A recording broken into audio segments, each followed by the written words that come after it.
Assalamualaikum warahmatullahi wabarakatuh. Waalaikumsalam warahmatullahi wabarakatuh. Wah, semangat sekali adik-adik pada hari ini. Bagaimana kabar adik-adik pada hari ini? Alhamdulillah baik Pak. Alhamdulillah baik. Nah, adik-adik pada hari ini hadir semua ya? Hadir Pak, hadir semua Pak. Baik, terima kasih adik-adik semua yang telah hadir tepat waktu pada pagi hari ini. Nah, pada pertemuan kali ini kita akan membahas tentang self-regulated learning atau regulasi diri dalam belajar. Ada yang tahu apa itu regulasi diri dalam belajar? Belum tahu Pak. Ada penelitian, yaitu dari penelitian Siti Fatimah pada tahun 2013 bahwa regulasi diri dalam belajar itu sangat penting untuk meningkatkan prestasi akademik siswa. Karena regulasi diri dalam belajar yang tinggi, siswa dapat mempertanggungjawabkan atas dirinya sendiri, terlebih dalam hal belajarnya. Nah, pada pertemuan kali ini kita akan belajar sambil bermain, yaitu kita dari kegiatan mengidentifikasi contoh-contoh perilaku regulasi diri dalam belajar, lalu bermain kartu true and false, dan kita akan menganalisis video atau mengamati video dan berlatih merancang langkah-langkah untuk memperbaiki regulasi diri belajar kita. Bagaimana adik-adik? Siap? Siap Pak. Oke, kalau begitu sebelum Bapak lanjutkan, alangkah baiknya kita berdoa terlebih dahulu. Berdoa dimulai. Doa cukup? Nah, adik-adik, di situ sudah Bapak tampilkan beberapa gambar. Nah, gambar itu merupakan gambar keseharian adik-adik semua. Tentu perlu dong kita mengatur semua kegiatan itu. Betul tidak? Betul Bapak. Betul Pak. Nah, siapa nih yang dapat menjelaskan bagaimana cara mengatur kegiatan semua itu? Kalau menurut saya nih Pak, kalau saya urutkan dari nomor 1, gambar nomor 1, itu kan kayak teman-teman kita yang lagi belajar gitu, 2-3 jam sehari, tapi itu di luar jam sekolah. Nah, kalau untuk gambar nomor 2, itu kayak misalkan kita belajar di sekolah, itu dari jam 7 pagi sampai jam 2 siang kan Pak biasanya. Nah, terus kalau kita kaitkan dari gambar 3, 4, 5, itu kan ketika kita bermain gadget, bermain dengan teman-teman, terus ketika kita membantu orang tua gitu, itu bisa 4 sampai 5 jam. Nah, setelah itu jangan lupa juga untuk beristirahat. Seperti itu, Pak. Baik, benar sekali ya. Kita berikan aplaus untuk Lisa. Nah, seperti itu ya contoh cara mengatur kegiatan keseharian kita. Nah, karena pada kali ini kita akan membahas tentang regulasi diri dalam belajar. Siapa nih yang dapat memberikan contoh perilaku regulasi diri dalam belajar? Itu seperti apa? Kalau saya sih biasanya menyusun jadwal Pak. Kemudian saya juga mempelajari tentang ketika guru menerangkan, saya juga menulis apa yang sudah guru terangkan gitu Pak. Benar Pak, mengatur waktu belajar itu dapat memaksimalkan hasil belajar yang kita capai Pak. Nah, benar sekali ya adik-adik semua. Terima kasih Randy dan Panji. Jadi, dari contoh perilaku itu tadi, apa sih yang dimaksud dengan regulasi belajar itu? Punya jadwal khusus dalam belajar. Mengatur strategi belajar. Benar sekali ya yang disampaikan adik-adik semua. Jadi, regulasi diri dalam belajar itu merupakan kemampuan seseorang untuk mengatur atau mengelola siklus belajarnya, baik dari menyusun jadwal, menetapkan tujuan belajar, lalu menentukan strategi belajarnya dan mengontrol nih hasil belajar adik-adik semua. Nah, sampai sini sudah paham ya apa yang dimaksud dengan regulasi diri belajar? Paham Ya Bapak. paham Pak. Baik, kalau sudah paham kita lanjutkan dengan permainan kartu true and false. Sebelumnya kita awali dengan permainan konsentrasi terlebih dahulu agar adik-adik semua juga konsentrasi. Apabila ada kata guru, adik-adik wajib mengikutinya, dan apabila tidak ada kata guru, adik-adik tidak wajib untuk mengikuti. Siap adik-adik? Siapa? Siap Pak, siap Pak. Kata guru, angkat tangan. Turun tangan. Ayo, siapa tadi yang tangannya turun? Sunu Pak, sunu. Sunu ya. Sesuai kesepakatan, Bapak akan membacakan kartu true and false. Sunu menjawab dengan jujur ya. Siap. Sunu, kalau ada PR lebih baik mencontek punya teman karena membuang-buang waktu. Benar atau salah Sunu? Betul Pak, karena kalau ngerjain sendiri itu pusing, jadinya saya lihat punya temen aja gitu Pak. Menurut adik-adik nih, perilaku seperti itu tadi bagaimana kalau dalam regulasi diri belajar? Salah Pak, soalnya kan mencontek itu nggak baik Pak. Berarti regulasi diri dalam belajarnya juga kurang baik Pak. Iya, betul sekali. Terima kasih ya. Jadi, mencontek itu adalah strategi belajar yang tidak baik. Karena seseorang yang memiliki regulasi diri belajar yang baik, ia mampu memaksimalkan atau mampu berusaha untuk mencapai hasil yang maksimal dengan cara-cara yang benar. Kita lanjutkan ya permainannya kartu true and false. Ikuti kata guru. Kata guru hormat gerak. Tegak gerak. Ayo tadi siapa tangannya yang sempat turun?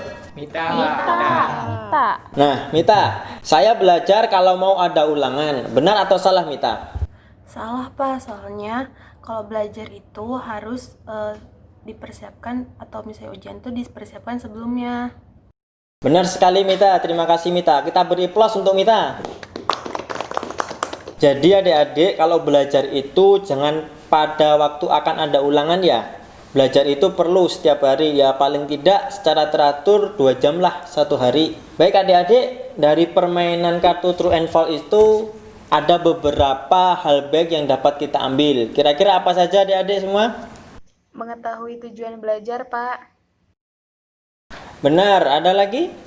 Nih Pak, berusaha ekstra untuk memperoleh hasil yang maksimal. Oke, benar sekali Aliza dan Siva, terima kasih. Jadi pernyataan-pernyataan dalam kartu itu tadi merupakan pernyataan perilaku regulasi diri yang buruk. Semua itu dapat kita atasi dengan beberapa hal yang sudah diutarakan sama teman-teman kalian tadi. Sampai sini adik-adik sudah paham?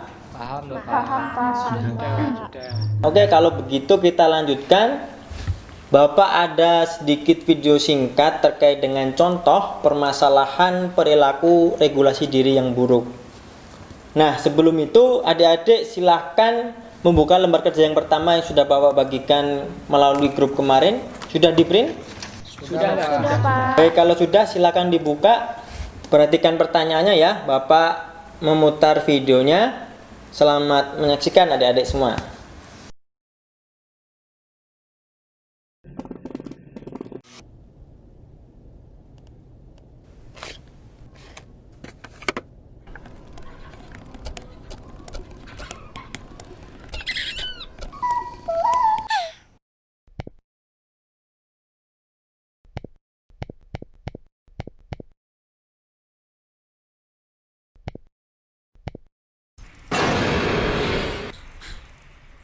Nah, sudah ya adik-adik, videonya itu tadi merupakan contoh perilaku regulasi diri yang buruk. Nah, sekarang giliran Cucu deh untuk membacakan jawaban dari lembar kerja yang sudah Bapak bagikan. Silakan Cucu. Oh iya baik Pak, di video tadi masalah yang ada itu tentang sistem kebut semalam ya Pak. Tadi ngerjain tugas dalam waktu semalam. Terus masalah yang saya hadapi juga hampir sama Pak. Saya tuh sering sistem kebut semalam dalam mengerjakan tugas gitu Pak. Jadi hampir mirip dengan video tadi Pak, benar sekali. Baik Cucu, terima kasih atas jawabannya. Nah, adik-adik semua itu merupakan masalah-masalah dalam regulasi diri belajar. Masih banyak lagi contoh perilaku regulasi diri belajar yang buruk. Bisa mencontek, lalu malas belajar. Lalu bagaimana nih cara kita untuk mengatasi perilaku-perilaku negatif tersebut agar regulasi diri belajar kita semakin baik? Saya Pak. Iya, Randy, silahkan. Kalau tadi kan saya melihat dan menyaksikan langsung ya, Mbak Cucu langsung bilang permasalahan belajarnya itu SKS ya Pak. Jadi nanti untuk mengatur waktunya lebih baik lagi, terutama dalam belajar dan ketika istirahat. Baik, benar sekali ya Randy. Kita Pak. beri plus adik-adik. Nah, sekarang adik-adik sudah mulai paham ya apa yang dimaksud dengan regulasi diri, lalu perilaku regulasi diri itu bagaimana, dan bagaimana cara mengatasi masalah-masalah dalam regulasi diri belajar. Nah, maka dari itu kita lanjutkan dengan berlatih menyusun langkah-langkah atau merancang langkah-langkah untuk memperbaiki regulasi diri belajar kita dengan konferensi 321. Konferensi 321 tuh gimana? Nah, konferensi 321 itu sebelum Bapak jelaskan, silakan adik-adik membuka lembar kerja yang kedua. Jadi, konferensi 321 itu adik-adik nanti diminta untuk menjelaskan 3 langkah, 3 hal baik, bukan 3 langkah ya, 3 hal baik yang sudah adik-adik lakukan terkait dengan regulasi diri belajar adik-adik semua. Lalu adik-adik diminta untuk menyebutkan 2 hal yang harus diperbaiki dalam regulasi diri belajar adik-adik. Dan yang terakhir, adik-adik diminta untuk menentukan 1 langkah untuk memperbaiki regulasi diri belajar adik-adik semua. Sudah paham semuanya? Paham Bapak. Paham, Pak. Baik, kalau sudah paham silahkan dikerjakan adik-adik.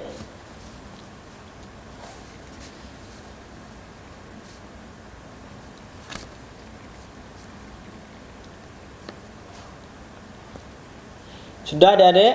Sudah Bapak. Sudah, Pak, sudah. Baik, kalau sudah, Sudah, Pak. coba ada yang ingin membacakan jawabannya? Saya Pak, 3 hal baik yang sudah saya lakukan yaitu membaca buku, terus mengerjakan tugas dengan tepat waktu, dan belajar secukupnya. Lalu selanjutnya 2 hal yang harus saya perbaiki dalam belajar saya yaitu jadwal belajar saya dan strategi belajar saya. Kemudian 1 hal yang akan saya praktikkan untuk memperbaiki regulasi diri dalam belajar saya yaitu menyusun jadwal belajar saya secara teratur, Pak. Baik, benar sekali ya Siva, mantap sekali langkah-langkah yang direncanakan oleh Siva. Kita beri aplaus adik-adik. Nah, sekarang adik-adik sudah paham ya bagaimana cara menyusun atau merancang langkah-langkah untuk memperbaiki regulasi diri adik-adik semua. Nah, jadi regulasi diri belajar itu sangat penting nggak sih untuk diri kita?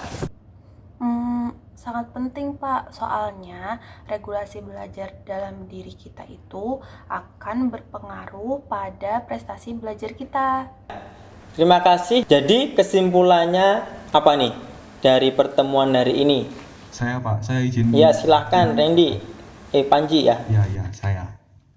Jadi regulasi diri dalam belajar itu merupakan kemampuan diri kita untuk menentukan tujuan belajar, menentukan cara belajar, menyusun jadwal belajar kita, dan menentukan strategi belajar yang cocok dengan kita.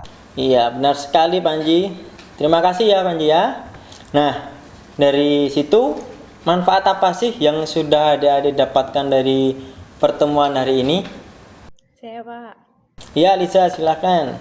kalau menurut saya sebenarnya banyak Pak, kalau cuman salah satunya aja Pak. Jadi kita tuh jadi memiliki kualitas waktu belajar yang baik. Baik, terima kasih Liza.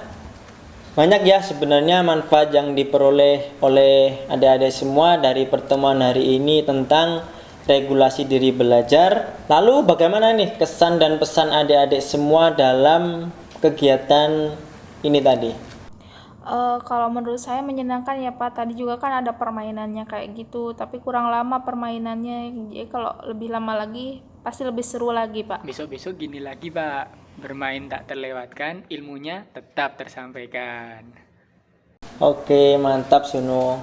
Terima kasih adik-adik semua. Ternyata menyenangkan ya bermain sambil belajar itu, bermainnya tak terlewatkan, ilmunya pun tersampaikan.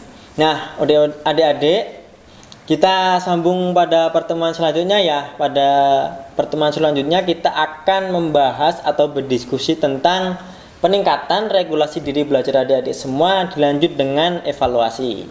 Oke, kalau begitu kita cukupkan terlebih dahulu pertemuan pada hari ini. Kita tutup dengan berdoa. Berdoa dimulai. Berdoa cukup. Sebelum Bapak akhiri, jangan lupa adik-adik untuk tetap jaga kesehatan masing-masing. Semoga pandemi COVID-19 ini segera berlalu dan kita dapat melakukan pembelajaran tatap muka secara langsung di sekolah. Billahi taufik walhidayah. Wassalamualaikum warahmatullahi wabarakatuh. Waalaikumsalam warahmatullahi wabarakatuh.